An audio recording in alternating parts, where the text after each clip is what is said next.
সাল 2002 প্রথমবার ভারতীয় দর্শক চিনেছিল শেফালিকে। 1972 সালের সিনেমা সমাধির সুপারহিট গান ছিল কাটা লাগা, যা গেয়েছিলেন লতা মঙ্গেশকর। মিউজিক ছিল আর ডি বর্মনের। 30 বছর পর কাটা লাগার রিমিক্স করেছিলেন ডিজে ডল। রিমিক্সও দুরন্ত জনপ্রিয় হয়েছিল। কাটা লাগা হয়ে গিয়েছিল ভারতীয় সঙ্গীতের পপ সংস্কৃতির সেন্সেশন। এই গানটি সুনামি নিয়ে এসেছিল শেফালি। সেই সময় শেফালির লুকস থেকে অভিব্যক্তি, বুকের ট্যাটু নিয়ে বিস্তর চর্চা হয়েছিল। সমালোচনাও কম হয়নি।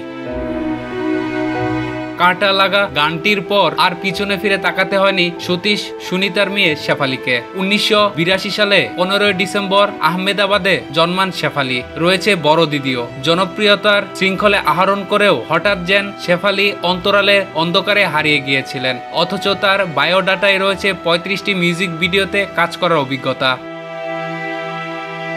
কাটা লাগা গানটির জোয়ারে ভেসে 2004 সালে বলিউডে পা রেখে ফেলেছিলেন শেফালি। সালমান খান, প্রিয়াঙ্কা চোপড়া, অক্ষয় কুমারের সুপারহিট সিনেমা মুঝসে শাদি কারোগেতেও কেমিও চরিত্রে ছিলেন শেফালি। এছাড়াও শেফালিকে রিয়েলিটি শো নাচ বলিয়ে সিজন 5 এবং 6-এ স্বামী পরাগ ত্যাগীর সঙ্গেও দেখা হয়েছিল।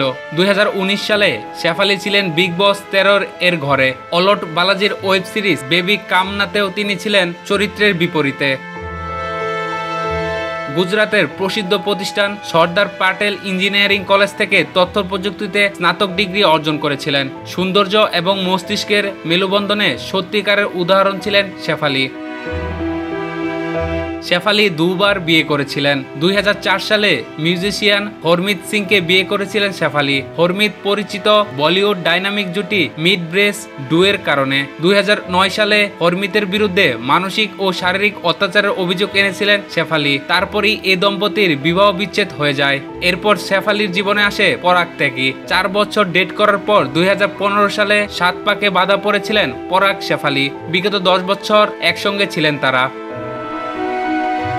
বলিউডের জাকজমক এবং গ্ল্যামারের মধ্যেও শেফালি কিন্তু ছিলেন দুরন্ত ফিট। সুস্থ থাকতে নিয়মিত শরীর চর্চা করতেন। তিনি ছিলেন ফিটনেসের উদাহরণ। যদিও শেফালি গোপনে মৃগী রোগের সঙ্গে লড়াই করছিলেন কেরিয়ারের প্রথম দিকে, যা তিনি লুকিয়ে রেখেছিলেন এবং দীর্ঘমেয়াদী সাহসের সঙ্গে লড়াই করেছিলেন। তার কেরিয়ারের পরবর্তী সময়ে শেফালি জানান যে মাত্র 15 বছর বয়সে প্রথম খিঁচুনির মধ্যে দিয়ে গিয়েছেন। এ কারণে চাপ এবং দুশ্চিন্তা তাকে গ্রাস করে নিয়েছিল। তবে নিয়মিত ব্যায়াম করে শরীর ঠিক রেখেছিলেন এই অভিনেত্রী।